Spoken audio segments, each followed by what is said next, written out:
حضرت یونس علیہ السلام کا قصہ۔ اللہ تعالیٰ نے سورہ یونس میں ارشاد فرمایا، تو کوئی بستی ایسی کیوں نہ ہوئی کہ ایمان لائی تو اس کا ایمان اسے نفع دیتا ہو۔ یونس کی قوم کی جب ایمان لائی تو ہم نے دنیا کی زندگی میں ان سے ذلت کا عذاب دور کر دیا اور ایک مدت تک ان کو بہر مند رکھا۔ اور سورۃ الانبیاء میں فرمایا، اور رسولوں کو یاد کرو جب اپنی قوم سے ناراض ہو کر غصے کی حالت میں چلے دیے اور خیال کیا کہ ہم اس ضرار گرد نہیں کریں گے۔ آخر اندھیرے میں اللہ کو خدا کو پکارنے لگے کہ تیرے سوا کوئی معبود نہیں، تو پاک ہے اور بے شک میں قصوروار ہوں۔ تو ہم نے ان کی دعا قبول فرما لی اور ان کو غم سے نجات بخشی، اور ایمان والوں کو ہم اس طرح نجات دیتے ہیں۔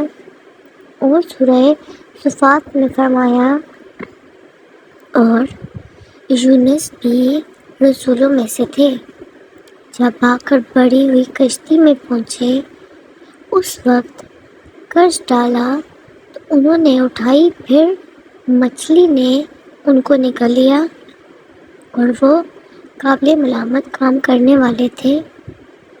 پھر اگر وہ خدا کی پاکی بیان نہ کرے تو اس روز تک کہ لوگ دوبارہ زندہ کیے جائیں گے اسی کے پیٹ میں رہتے۔ پھر ہم نے ان کو جب وہ بیمار تھے ایک فرق میدان میں ڈال دیا اور اس پر گدھوں کے درخت کی بیل ادئی اور ان کو 1,00,000 اور اس سے بھی زیادہ لوگوں کی طرف پیغمبر بنا کر بھیجا۔ حضرت یونس علیہ السلام، بس ان تاریخوں میں ان نے پکارنا نہیں ہے کوئی اللہ مگر تیری ذات پاک ہے، بے شک میں قصوروار ہوں۔ اور یونس بھی پیغمبروں میں سے تھے۔ جب وہ بھاگ کر کشتی میں پہنچے اس وقت کچھ ڈالا، انہوں نے زب اٹھائی، پھر مچھلی نے ان کو نگل لیا۔ پھر اگر وہ اللہ کی پاکی بیان نہ کرتے اس روز تک کہ لوگ دوبارہ زندہ کیے جائیں اسی مچھلی کے پیٹ میں رہتے۔ پھر ہم نے ان کو جب کہ وہ بیمار تھے فرق میدان میں ڈالا اور وہاں درخت اگل دیا اور ان کو 1,00,000 یا اس سے بھی زیادہ لوگوں کی طرف پیغمبر بنا کر بھیجا۔ تو وہ ایمان لے آئے اور ہم بھی ان کو دنیا میں ایک خاص وقت تک فائدے دکھاتے رہے۔ حقیقت یہ ہے کہ جب لوگوں پر تیرے رب کا قول آ گیا ہے، اس کے سامنے اب کوئی نشانی آ جائے، وہ کبھی ایمان لا کر نہیں دیتے جب تک دردناک عذاب سامنے آتا نہ دیکھیں۔ پھر اگر کوئی مثال ہے کہ یہ ایک بستی عذاب دے کر ایمان لائی ہو اور اس کا ایمان اس کے نفس بخش ثابت ہوا ہو۔ یونس علیہ السلام کی قوم کے سوا اس کی کوئی نظر نہیں۔ وہ قوم جب ایمان لے آئی تو البتہ ہم نے اس پر سے دنیا کی زندگی میں رسوائی کا عذاب ڈال دیا تھا، اس کو ایک مدت تک زندگی سے بہرمند ہونے کا موقع دیا۔ یونس علیہ السلام کا زمانہ 784 سے 860 قبل مصر کے میدان کے درمیان بتایا جاتا ہے۔ اگرچہ اسرائیل نبی تھے مگر ان کو اشوروں کی ہدایت کے لیے عراق بھیجا گیا تھا، اس لیے اشوروں کو قوم یونس کہا گیا ہے یہ کفار مشرک لوگ تھے۔ اس قوم کا مرکز اس اس قوم کا مرکز اس وقت نون شہر تھا، جس کے وسیع گنڈارات آج بھی دریائے دجل کے مشرق کناروں پر آباد ہیں۔ یونس نبی کے نام سے ایک مقام بھی موجود ہے۔ حضرت یونس علیہ السلام نے شعراء کو اللہ وحدیت لا شریک پر ایمان لانے کی دعوت دی، مگر انہوں نے یونس کو جھٹلایا اور بتوں کی پرستی چھوڑنے سے انکار کیا، جس پر حضرت یونس علیہ السلام نے انہیں دردناک عذاب کی خبر دی۔ پھر تیسرے دن آنے سے پہلے آدھی رات کو وہ بستی سے نکل گئے۔ دن کے وقت جب عذاب اس قوم کے سروں پر پہنچ گیا تو انہوں نے یونس علیہ السلام کو تلاش کیا، مگر وہ نہ ملے۔ آخر کار وہ سب اپنے بال بچوں اور جانوروں کو لے کر صحرا میں آئے اور توبہ کرنے لگے۔ اللہ نے ان پر رحم کیا، ان کی دعا قبول کر لی۔ حضرت یونس علیہ السلام کا اپنی قوم سے ناراض ہو کر نکل جانا ہجرت تھی، مگر انہیں اس کا حکم نہیں دیا گیا تھا۔ وہ عذاب کی اطلاع دینے کے بعد اللہ تعالیٰ کی اجازت کے بغیر اپنے علاقہ چھوڑ کر چلے گئے تھے۔ اسرا عذاب دیکھ کر جب شروع نے توبہ اور استغفار کی تو اللہ تعالیٰ نے ان کو معاف کر دیا۔ قرآن مجید میں اللہ کے دستور کے جو اصول بیان کیے گئے تھے ان میں ایک یہ بھی ہے کہ اللہ تعالیٰ کسی قوم کو اس وقت تک عذاب نہیں دیتا جب تک اپنی محبت پوری نہ کر لیتا یا اپنی حاجت پوری نہ کر لیتا۔ بس جب نبی نے اس قوم کو مہلت کے آخری لمحے تک نصیحت کا سلسلہ جاری نہ رکھا اور اللہ کے مقرر کردہ وقت سے پہلے ہی خود کو ہجرت کر لی تو اللہ تعالیٰ کے انصاف نے اس قوم کو عذاب دینا گوارا نہ کیا، کیونکہ اس پر تمام حاجت کی شرائط پوری نہیں ہوئی تھی۔ سورہ صافات میں حضرت یونس علیہ السلام کے الفاظ ابک استعمال ہوا ہے۔ یہ لفظ عربی زبان میں اس وقت بولا جاتا ہے جب غلام اپنے آقا کے ہاں سے بھاگ جائے۔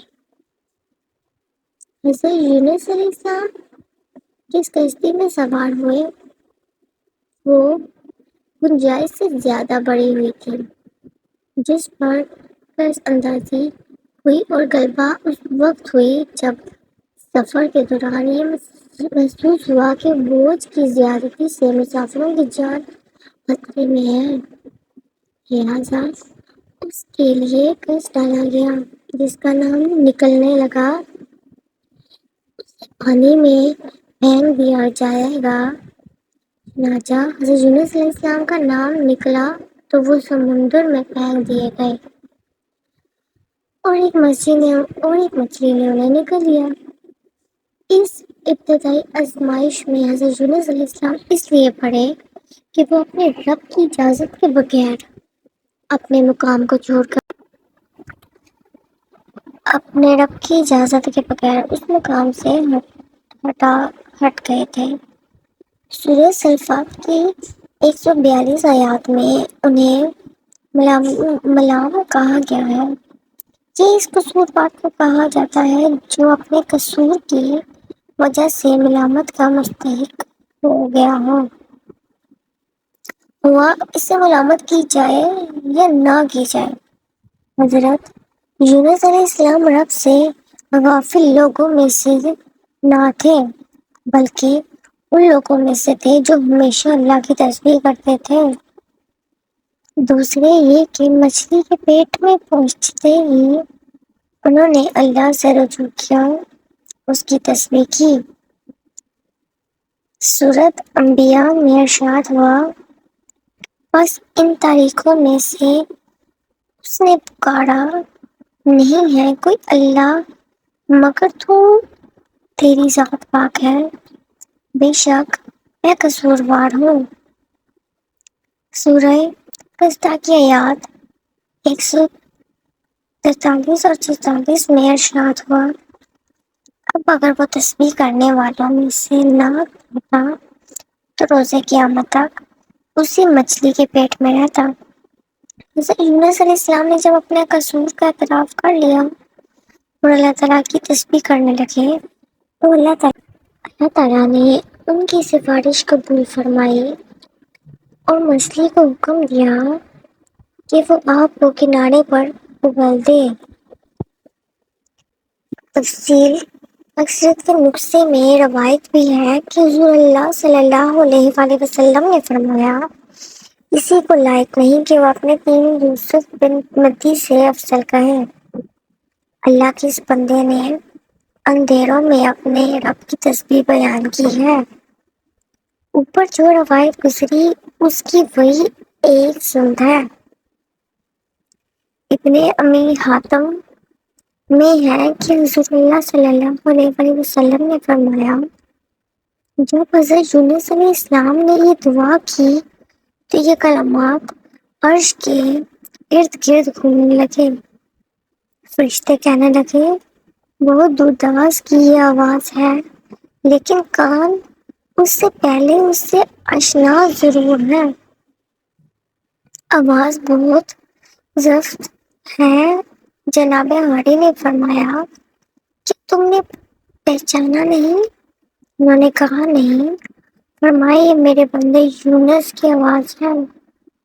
فرشتوں نے کہا، وہی یونس جس کے پاک عمل قبول شدہ ہر روز تیری طرف بڑھتے تھے اور جس کی دعائیں تیرے پاس مقبول تھیں، جسے وہ آرام کے وقت نیکیاں کرتا تھا تو اس مصیبت کے وقت اس پر رحم کر۔ اسی وقت اللہ تعالیٰ نے مچھلی کو حکم دیا کہ وہ آپ کو بغیر کسی تکلیف کے کنارے پر ابال دے۔ پھر فرماتے ہیں کہ ہم نے ان کی دعا قبول کر لی اور غم سے نجات دے دی، ان اندھیروں سے نکال دیا۔ اسی طرح ہم ایمانداروں کو نجات دیا کرتے ہیں۔ وہ مصیبتوں میں گھر کے اگر ہمیں پکارتے ہیں اور ہماری تسبیح کرتے ہیں تو تمام مشکلات آسان کر دیتے ہیں۔ خصوصاً جو لوگ اس دعا یونس کو پڑھے۔ سید انبیاء صلی اللہ علیہ وسلم نے فرمایا، اللہ تعالیٰ فرماتے ہیں، میں مسجد میں گیا۔ وقار رضی اللہ تعالیٰ عنہ فرماتے ہیں کہ میں مسجد میں گیا، حضرت عثمان رضی اللہ تعالیٰ عنہ وہاں تھے۔ میں نے اسلام کیا۔ آپ نے مجھے بغیر دیکھے اور بغیر اسلام کا جواب دیے نہ دیکھا نہ جواب دیا۔ میں نے امیر المومنین حضرت عمر بن خطاب رضی اللہ تعالیٰ عنہ سے آ کر شکایت کی کہ آپ نے عثمان رضی اللہ تعالیٰ عنہ کو بلایا، ان سے کیا کہا کہ آپ نے ایک مسلمان بھائی کے سوال کا جواب کیوں نہ دیا؟ آپ نے فرمایا، یہ آئے نہ انہوں نے اسلام کیا نہ یہ میں نے انہیں جواب دیا۔ اس پر میں نے قسم کھائی، آپ نے بھی میرے مقابلے میں قسم کھائی۔ پھر کچھ خیال کر کے حضرت عثمان رضی اللہ تعالیٰ عنہ نے توبہ استغفار کیا، فرمایا، ٹھیک ہے، آپ نکلے تھے، لیکن میں اس وقت اپنے دل سے وہ بات کہہ رہا تھا جو میں نے رسول اللہ صلی اللہ علیہ وسلم سے سنی تھی۔ واللہ مجھے جب وہ یاد آتی ہے میری آنکھوں پر نہیں بلکہ میرے دل پر پردہ پڑ جاتا ہے۔ حضرت سہیلہ رضی اللہ تعالیٰ عنہ نے فرمایا، آپ کو اس کی خبر دیتا ہوں، رسول اللہ صلی اللہ علیہ وسلم نے ہمارے سامنے وہ دفعہ کا ذکر کیا جو ایک عربی آ گیا اور آپ کو اپنی باتوں میں مشغول کر لیا۔ یہ وقت گزرا تو رسول اللہ صلی اللہ علیہ وسلم وہاں سے اٹھے اور مقام کی طرف تشریف لے گئے۔